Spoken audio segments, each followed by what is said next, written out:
Dengue সংক্রমণের এক ভয়ঙ্কর মাস ছিল অক্টোবর। রোগ নিয়ে হাসপাতালে ভর্তি হয়েছেন 22,000 মানুষ। একই সঙ্গে মৃত্যু হয়েছে 80 জনের।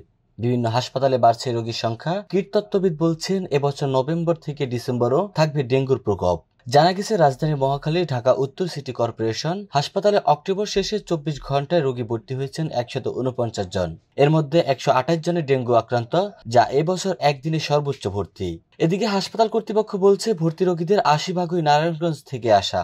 এছাড়াও রাজধানীর ভাটারা, বাড্ডা ও ডেমরা রোগীও আছে। রোগীর স্বজনরা জানান, তারা যেসব এলাকায় থাকেন সেখানে ডেঙ্গু প্রতিরোধে কোনো ধরনের ঔষধ স্প্রে করা হয় না, যার জন্য মশার উপদ্রব বেড়ে যাওয়ায় ডেঙ্গু রোগীর সংখ্যাও বাড়ছে। গত বছরে 31 অক্টোবর পর্যন্ত ডেঙ্গু শনাক্তের সংখ্যা ছিল 61,000। এবার সেটা 70,000-এ গিয়ে ঠেকেছে। গত 3 মাসে আক্রান্তের সংখ্যা বেশি, আগস্টের তুলনায় অক্টোবরে হয়েছে দ্বিগুণ রোগী।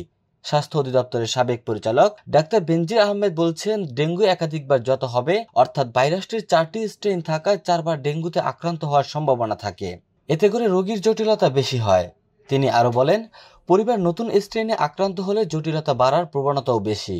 অনেক সময় রোগীরা বুঝতেই পারেন না। জ্বর কমে যাওয়ার পর তারা ভাবেন স্বাভাবিক দুর্বলতা চলছে, কিন্তু সেই সময়ের মধ্যেই শরীরের ভেতরে গুরুতর অবস্থা তৈরি হতে পারে, যা তারা টেরও পান না।